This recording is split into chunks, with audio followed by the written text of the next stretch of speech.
Good evening, class. I'm a little disappointed.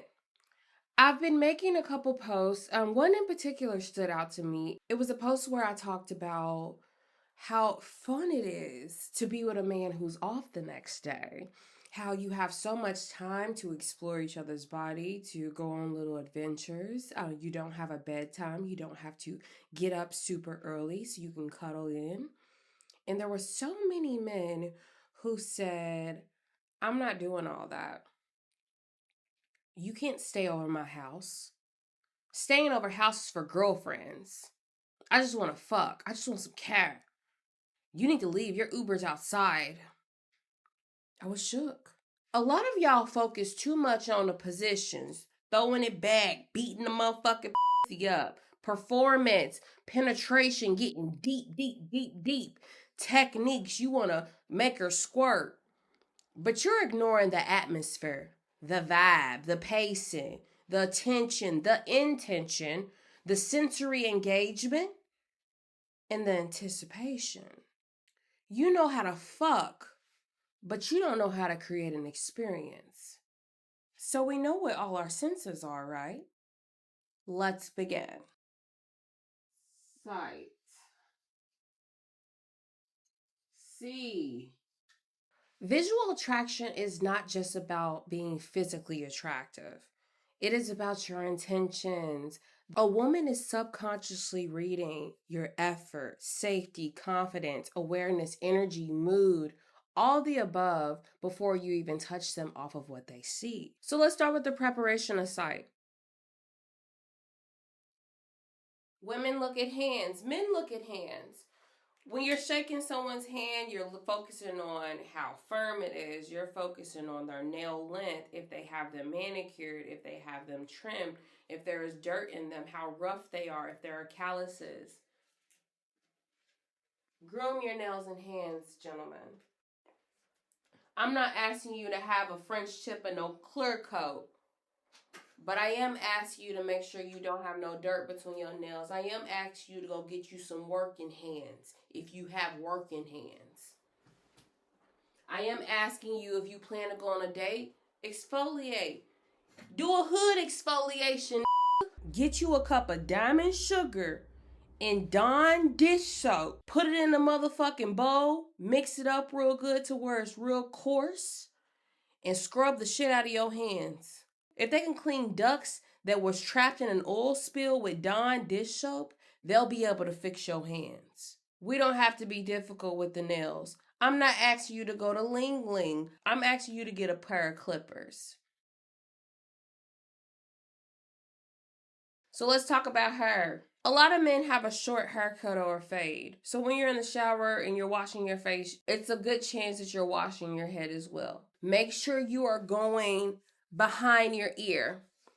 You have the luxury of not having to wear a bonnet and a shower cap most of the time like we do. So, and if you do have to wear a bonnet or shower cap, put it behind your ears. And make sure you're getting like this in your head, in your ears. If you have a bald head, incorporate some exfoliation in your bald head. You want her rubbing on that dome, don't you? Exfoliate, moisturize. And I understand the economy is getting bad. Get you some little clippers. If you have locks, show your face. Don't have them locks covering your beautiful face. Make sure your hair don't stink. I know a lot of smoke. I know a lot of work in factories. I know a lot of sweat a lot. Wash your hair. The cheat code, honestly, use a woman's shampoo. Use a woman's shampoo. You know it's going to smell good. They don't generally market smell good in men things. You smelling like fucking Pine Sol. Get you a woman's shampoo. Get you a woman's conditioner. Have your hair smelling good. You don't want your hair smelling like a motherfucking backwood. Next, with the grooming, we're going to talk about hygiene. You can see how much effort someone puts in their hygiene through sight. If you have facial hair, gentlemen, I understand y'all have a crazy attachment with your facial hair. But if it is not connecting, you need to disconnect. And you need to find a facial hairstyle that is best for your growth pattern. Get the fuzzies off the cheek. There's little razors that you can get. Get the fuzzies off the cheeks. If you gonna wear the porn stash, wear the porn stash with pride.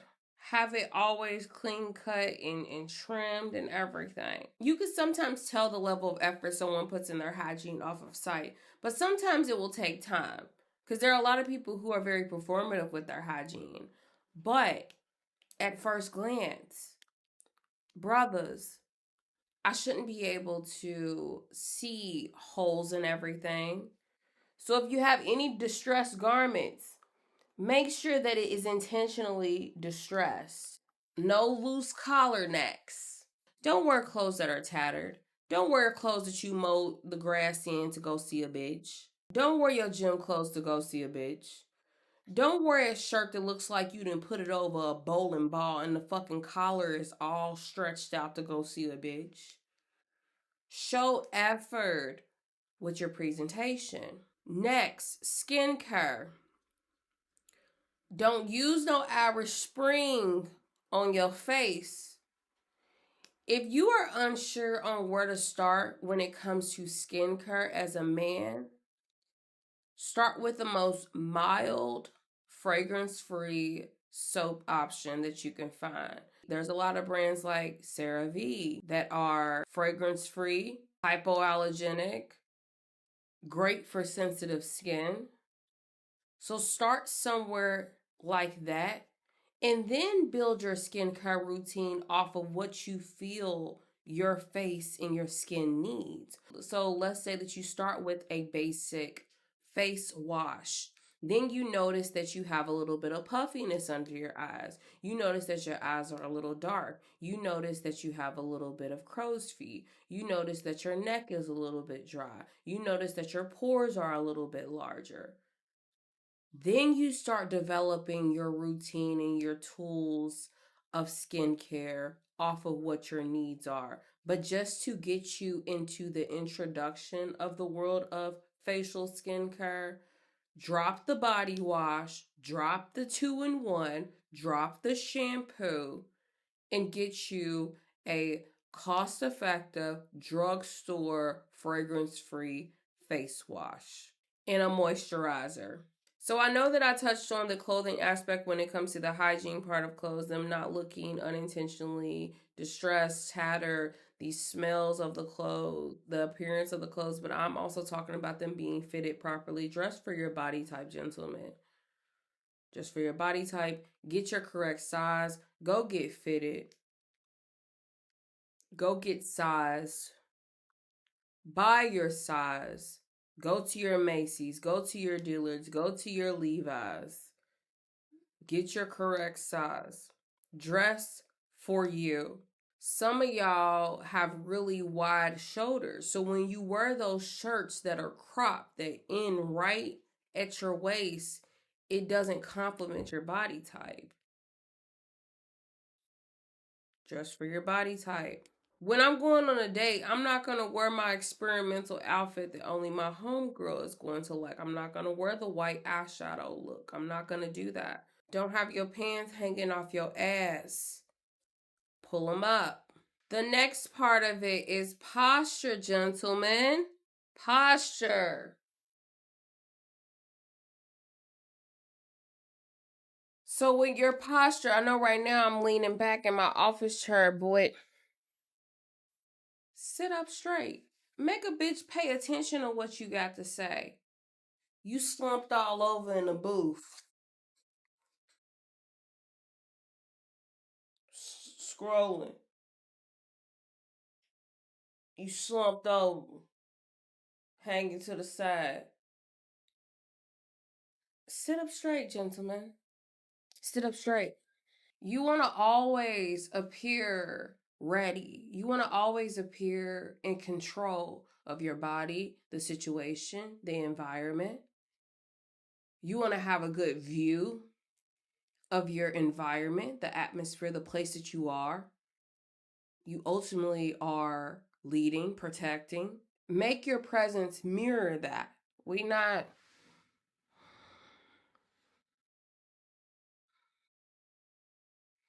we're not doing that.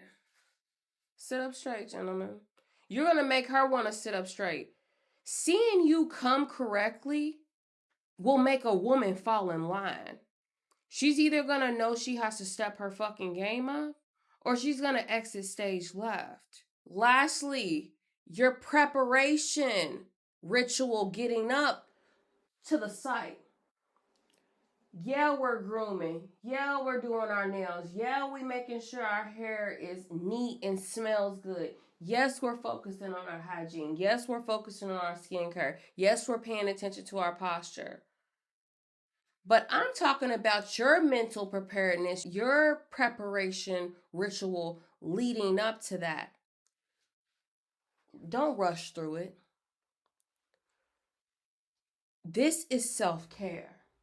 Yes, the result is visual attractiveness to a woman,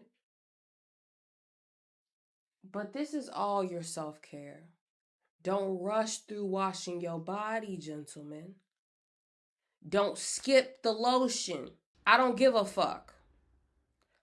Make sure you touch your body from head to toe every day. Every day. That is your subtle way of saying thank you. Letting your body know that you're seen, felt, touched, viewed, appreciated, tracked, marveled. Touch yourself. I don't give a fuck if it's just Jergens. Lotion your body, gentlemen. Take your time. Your body gets you from point A to point B, and you can't slow down for 3 minutes to lotion your body. You know your elbows cracked as hell. You know your kneecaps hard as fuck. You know the heels of your foot are solid as a fucking rock. Moisturize your body. Wash your body. And another thing, when it comes to washing your body with that preparation ritual with that, find the cleansing device that is best for you. So if you some thick shit, if you some fat shit, get you an African net sponge. Get you a loofah on a stick. So you get every single crevice and every single inch of your body. You don't have to strain your back. You just go like that with your net sponge. You know damn well your back ain't getting nearly enough attention. You just washing it off with water. No. Use that net sponge and scrub your back, your neck, behind your ears, your ass crack. We're not using just hands to wash our bodies. Slow down with the washing up. Make sure you at least wash up twice. I personally recommend if you are going to use a body wash that is scented, you start with an unscented body wash that is more of a cleansing body wash first. So if you're going to use something that is heavy on the fragrance, we're going to start with an antibacterial soap or a pure Castile soap like Dr. Bronner's that will cleanse us. Then we going to add the fragrance on. How you going to clean stank with fragrance? We going to put fragrance on clean skin so that smell will stick. Then we're going to layer on with lotion to lock in that fragrance and have a palette to spray our perfumes on so it sticks even more. You're layering those fragrances. When you do these things that are ultimately for yourself, we are just reaping the benefits of how much you love yourself. That is radiating so much that it is appealing and attracting us. When you look good, you feel good. Grooming rituals increase your confidence, your self perception, because when you're prepared mentally, it reinforces your readiness and you embody all of that effort. You walking through, because you know, bitch, I scrub my motherfucking ass so good. I know I smell so motherfucking good right now. I put all this damn effort into myself. My skin glistening so motherfucking good. You're gonna carry that. So to add on to the site, we still want to leave room for curiosity. We want to leave some mystery. So we want controlled sight. We're not going to reveal too much too soon. So if you know you got a big, I shouldn't see the outline of your tip through your pants.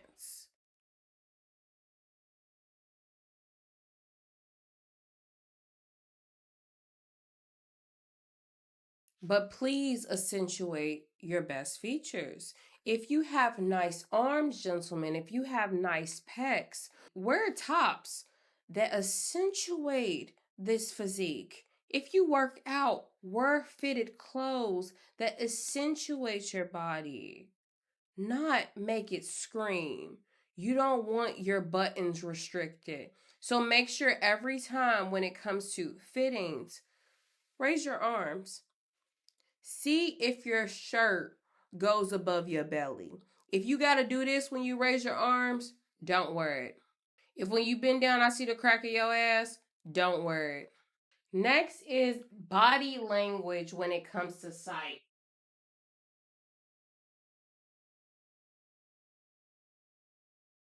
Body language is communication through movement. Don't carry nervous energy. If you are nervous, find something to focus on to keep you grounded. Keep eye contact. If you cannot keep eye contact, focus as close to their eyes as possible. So look right here. Look at their nose. If it's hard for you to keep it on the eyes, look at the nose. Be mindful of your facial expressions. Be mindful of your reactions. Sometimes the body will say things that the mouth won't. Always remain in control of your emotions and your body language, gentlemen. You don't want to be read incorrectly or read prematurely. Read the room. If it's funny, express humor. If it's something serious, reflect that. If something needs to be said, if something needs to be resolved, provide the solution. But don't misread the signals and don't misread the room and don't change the energy of the room. Just remain in control. Slow down with your movements. Be very, very intentional. Stay present. Do not disassociate. Don't move frantically. If you make mistakes, apologize for it and move on. But don't act like it didn't happen and potentially drag out an awkward moment throughout the entire night. If you made a mistake, if you tripped, if something knocked over, own it, provide the solution, and move on from it. Don't ignore discomfort, confront it head on. Eye contact communicates confidence, attentiveness, desire. Hold eye contact during the conversation. And like I said, if you have a hard time looking in the eyes, look at the nose. Look at this mole right here on my eye and stare at that until you can look in the eyes. Focus on the eyes. Focus on the color of her eyes. Focus on the iris. Is her brown deep? Is it lighter? Does it appear more hazel? Does she have blue eyes? You can also see someone's emotion through their eye contact. Look at her while she speaks. Show that you care with your body language. Show that she is heard with your body language. Don't stare aggressively. Don't stare in a way that causes discomfort. You'll know that eye contact is making her uncomfortable if she is having a hard time controlling the eye contact. So let's say that she has a hard time controlling the eye contact. She needs to be grounded. She needs to be brought back. Affirm her. Bring attention to things that are around you. So if you are at dinner, bring attention to the drink. Compliment the drink. Compliment her. Compliment the wine. Talk about the menu. Talk about things that are within your reach that you can touch and see, but there may be things that you can go on a tangent on to talk more about yourself or your interests. Build conversation off of what's around you in the atmosphere. Smile with your eyes. There's a difference in the stare. So this looks like I'm listening, but I don't hear you. I'm disassociating slightly. You don't see much emotion behind my eyes. I'm gonna show you how I smile with my eyes without even moving my mouth.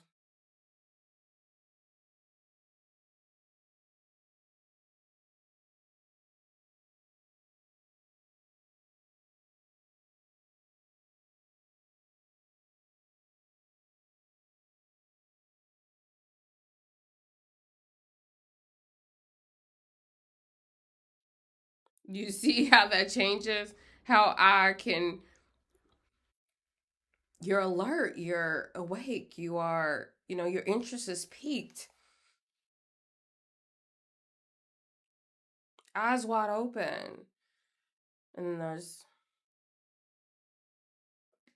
so think about that. And I don't want to hear the excuse, oh, I got resting face, I got resting bitch face. If you know that you have that resting face, you need to work on it. Especially if it is in a romantic situation. I'm not asking when you on the bus on the way home to be smizing.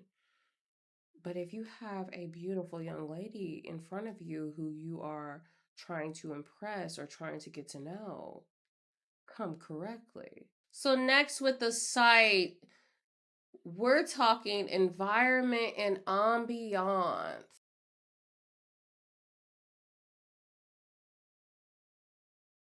So, with the environment, your space is a part of the entire picture, the whole experience. Your ambiance is the emotional atmosphere that creates the visual. So, when your house is cluttered, you are cluttered. If there is visual clutter, there is mental clutter. So, clean your spaces. Be mindful of the lighting. She may not be a big light type of bitch. This may not be a big light type of gathering. Dim them, turn them down. Do other methods of lighting. I understand everybody may not have dimming light switches, and that's okay. But shut off the big light, put on the lamp, turn on the TV. That's different light sources. Turn off the TV, use the projector. Do a motherfucking light show with the projector. And if you don't want to go the electronic route, candles. Have candles. There's different kinds. There's 1 wick, 2 wick, 3 wick. There's 10 wick candles. There's designer candles that are this large. There's taper candles. Get candles. You will be able to customize how much light you have with the candle. Candles also set the mood. So, yes, I say clean up your space, and I get it. Some people may have small spaces. We have multi use spaces. Find a place for everything. That's all I'm saying. I'm not asking you to be a minimalist. I'm just asking you to have a place for everything, even if that means all the shoes are lined up on the side of the door. Have a place for everything.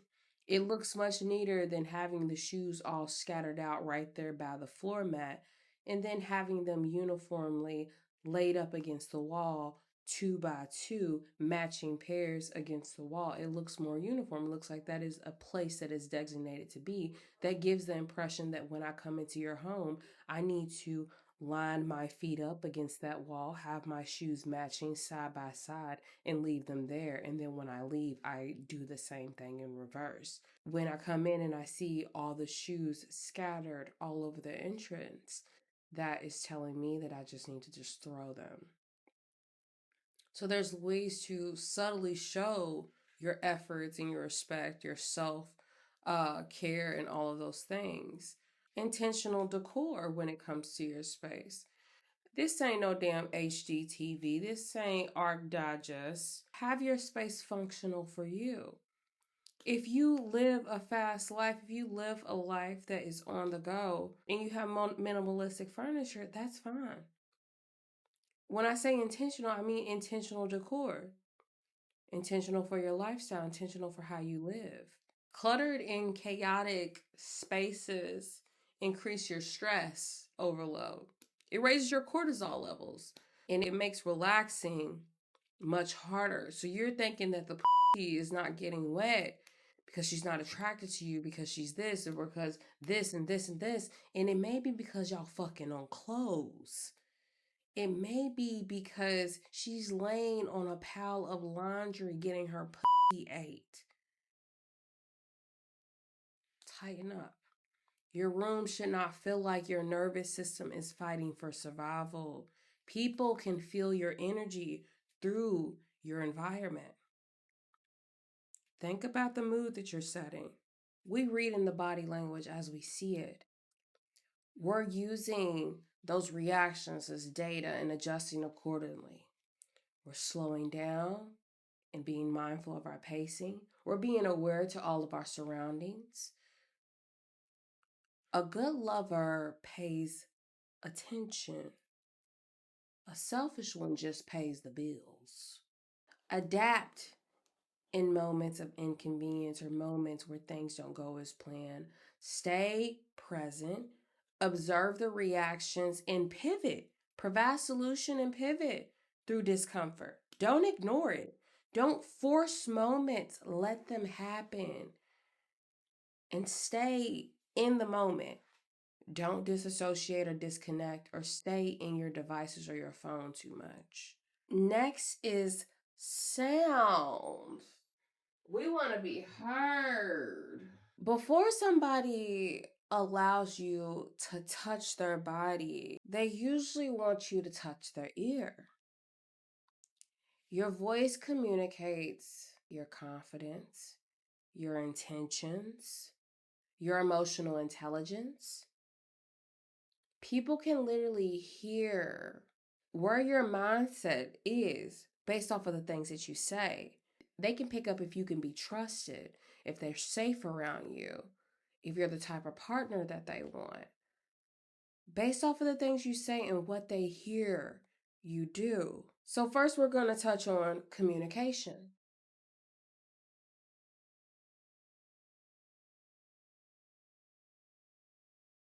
Communication is your presence expressed verbally, not just talking, your connection expressed verbally. So that means checking in. You check into your Instagram, you looking at your reels, you looking at your For You page, you refreshing to see the scores from last night. Check in with your bitch. Check on your investments. You looked at Robinhood this morning to see if you went up, went down. You looking at the market. Check on your bitch. Make sure your presence is felt even when you can't physically be there. Learn how to subtly flirt throughout the day. Another thing that I personally do, since I do a lot of ASMR and voice work, I will send voice notes in videos instead of text messages. There's something that it does to your subconscious when you hear someone saying certain things versus reading it. With text, you can't always pick up on the tone. You can't always pick up on the pacing, the timing, the comedic timing of things. You're reading it in the voice that you think that they're giving you based off of what they're telling you. And depending on the situation and the context of the before or the afters, they may be reading you all incorrectly. Send them a voice note. Let your voice be heard. Make your compliments thoughtful. Don't do empty ass compliments that will be heard from people who don't have a connection. Make them thoughtful, make them intentional. Don't just make them baseless. That ass fat. You look sexy as fuck. That's very generic. Compliment her efforts. Let's say that she had a shitty day at work, but she maintained a positive attitude. Compliment how she maintained that positive attitude. Instead of calling her a beautiful girl, say, I really, really admire how, even though your day started off rough, you still ending it with a smile. You still can laugh. You still finding time to find something funny. I really admire how you didn't allow that to mess up your day because you're a beautiful woman.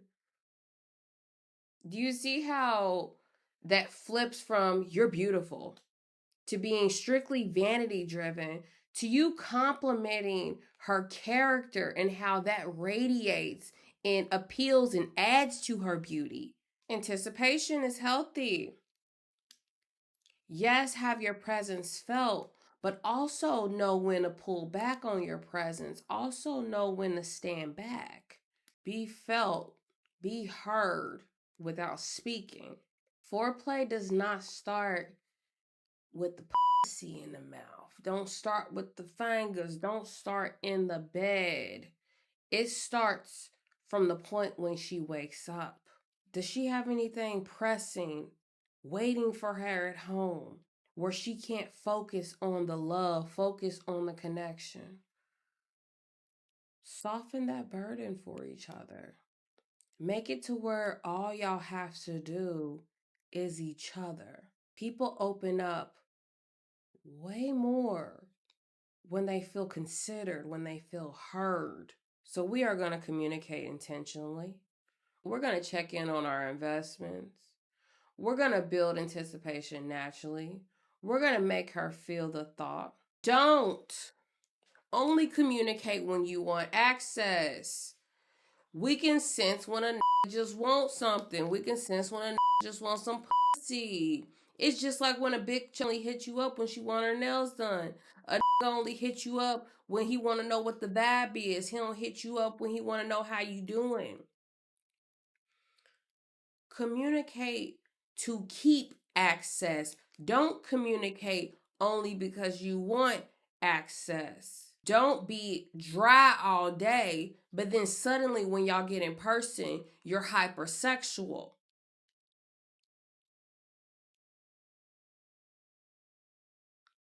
Stop treating communication like a transaction, like it comes with strings.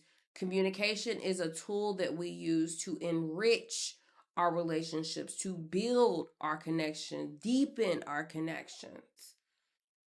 It's not currency. Back to the texting, back to the verbal spot. Tone.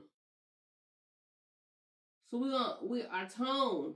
Keep in mind your tone and how you are speaking to someone. Keep in mind your delivery.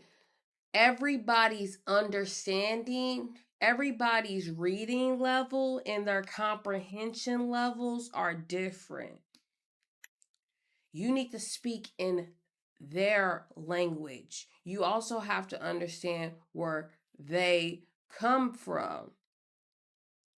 So if you are raised in a house with parents who use yelling as the main method of communication, what do you think's going to happen when you talk to that grown ass woman now? You're yelling. She's going to shut down. You're automatically not going to get heard.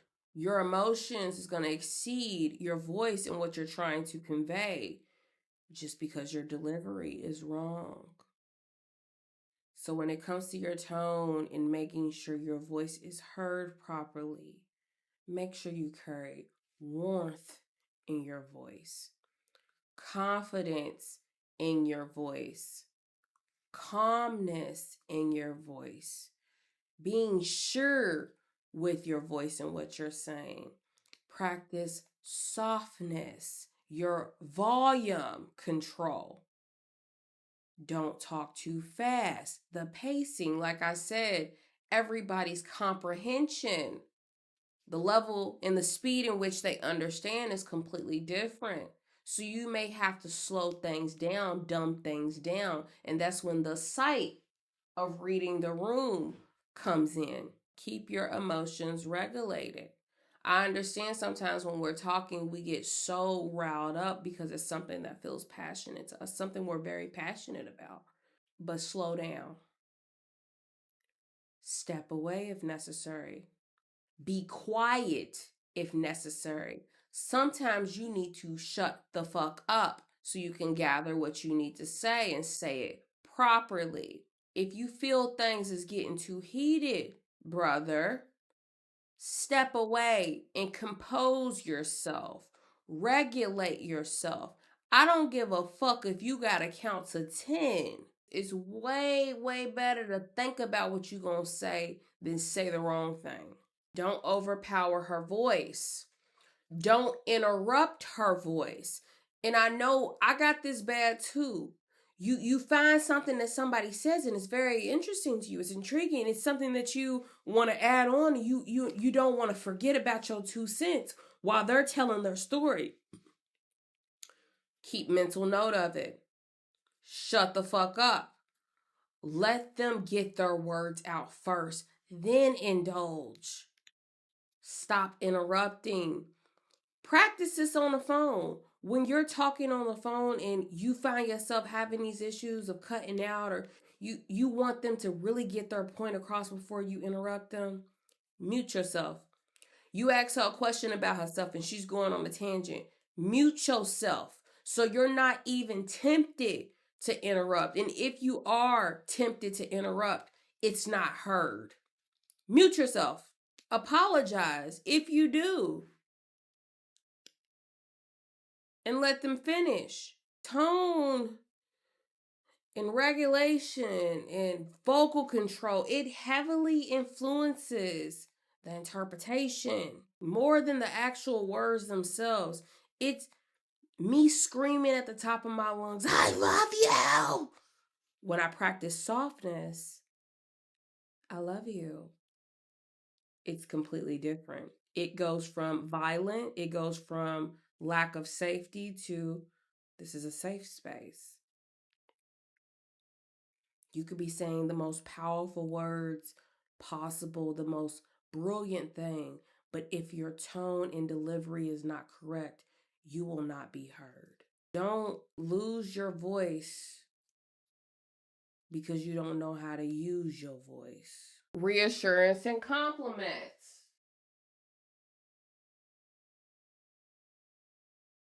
We'll touch on compliments again. Like I said, that ass is fat, them titties is juicy, your hair look good. All of those are good, but they don't really make you feel valued and seen.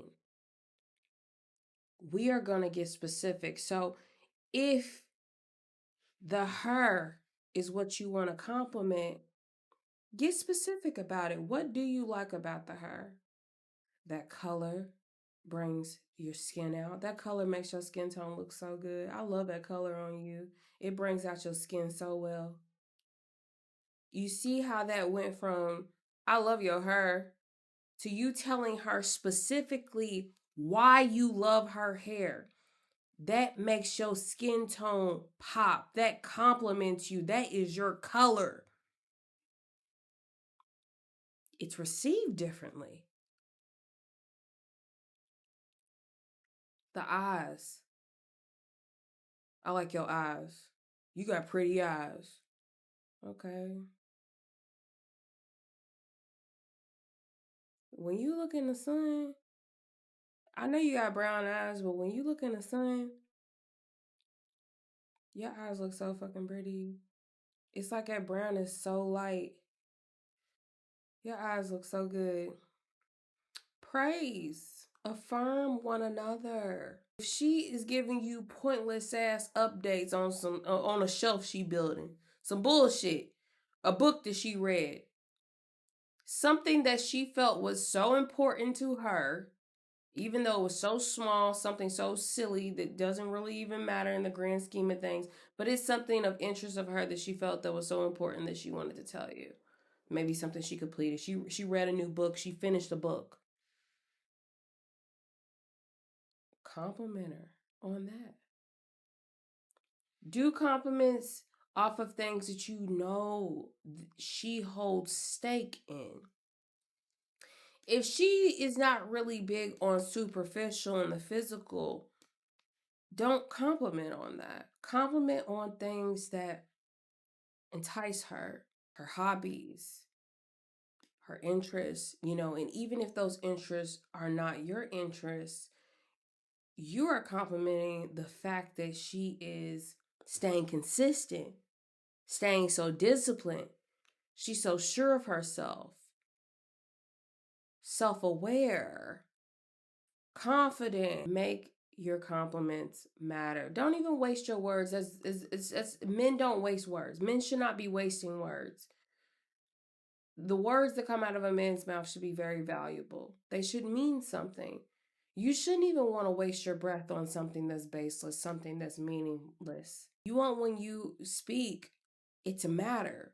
So that way, when you speak, there's no question or doubt that you should be heard.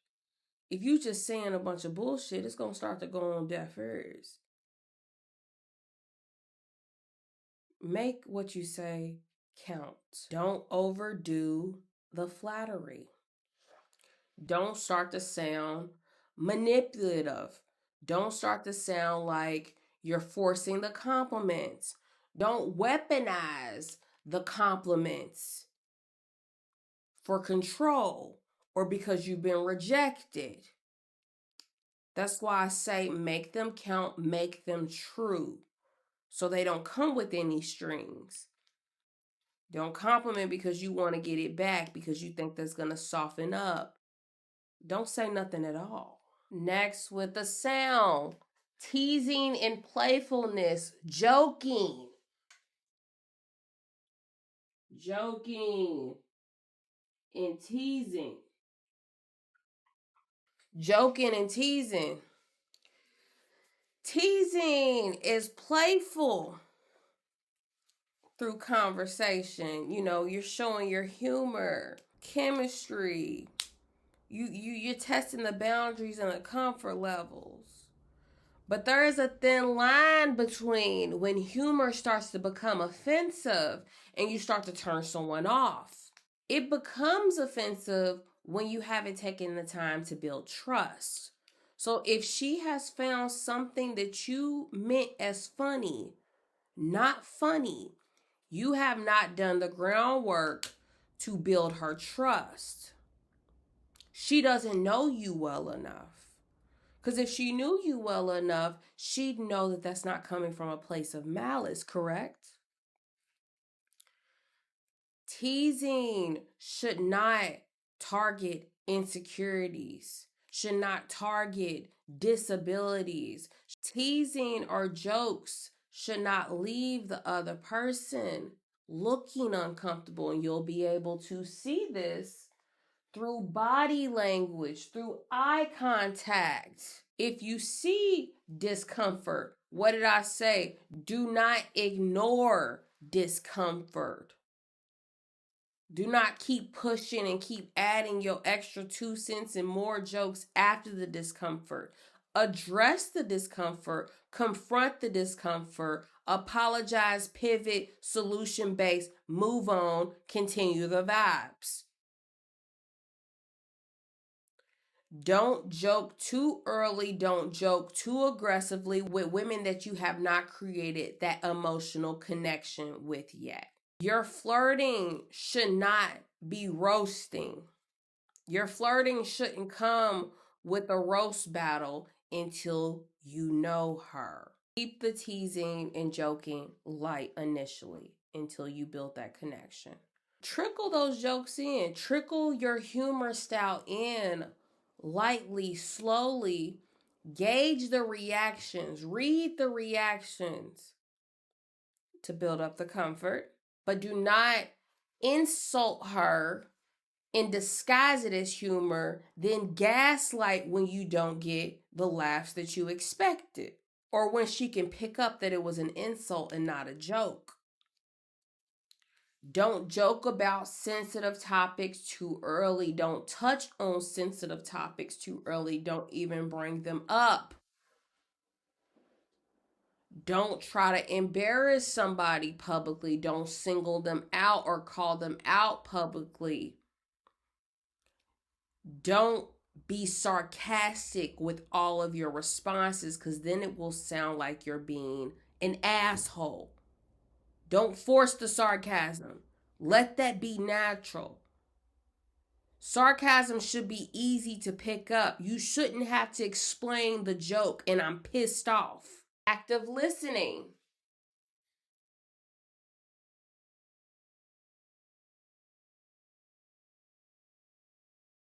When you actively listen to someone, you make them feel understood, received. Listening without interruptions. You remember all the details. You're asking follow-up questions to things that they mentioned to you in the past. Your responsiveness is ready. That is how you increase the trust. That is how you increase the comfort. That is how you build the closeness. Don't just wait your turn to talk, to get your 2 cents in, to get your joke off, to get your story in. Feeling heard is one of the fastest way people become emotionally attached. Don't dominate every conversation. Don't go to dinner and you don't remember shit about the bitch. Okay? Let's not make everything about ourselves.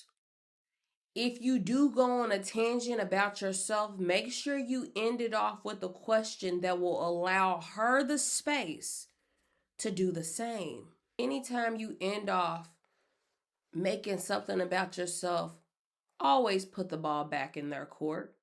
Always hold space and give the opportunity. Don't fake your attentiveness. Don't appear narcissistic. Don't appear conceited, self absorbed. You should know just as much as she knows about you. She should not walk away knowing more about you than you know about her. For every detail you share, ask her the same. So that way it's always even. You have shared equally. Silence and pacing. So this is the things that can be heard but not spoken. Know when to shut the fuck up. Know when to shut the fuck up. Not every moment needs to be filled with your voice. Not every moment needs a joke. Sometimes you need to feel the room, feel the gravity of what was just said. It conveys confidence when you don't have to constantly fill the room with your words. It shows how much value your words are when you're not openly just giving them out. It gives space for you to digest the conversations that you had previously and the conversations that you'll continue to have. It gives you time to eat your food a little bit. It gives you a time to check your environment. You're letting the moments breathe. You're letting the eye contact speak during the silence. You're letting your body language speak during the silence. You're showing your emotional restraint through the silence. But don't make the silence awkward. It is okay to allow natural pauses, natural stops to certain conversations, certain topics. letting the room and, the energy build. But don't ramble because you anxious, because you nervous, you over talking, you talking yourself out of some.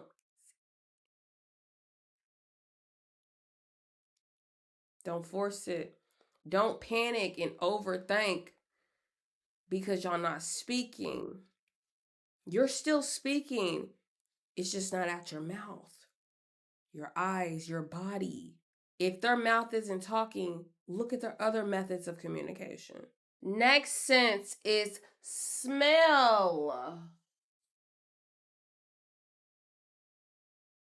Scent is one of the most powerful ways to create some type of memory. You ever smelt something and it took you back to a time and place? You ever smelt something and it pissed you off? You ever smelt something and it made your stomach uneasy, made your head hurt? Smell is connected to our emotion, our memory, our comfort, our attraction, our attachment. People forget people forget words, people forget outfits, but people don't forget smells. A smell can stop a room or clear out a room. So I know y'all didn't think that I was going to give you all senses in one video. This is just part one, baby. We will pick back up with smell and more next time. But comment and let me know anything that I may have missed in this sight and sound category when it comes to being a better lover. Until next time, class is dismissed. I'll see you soon.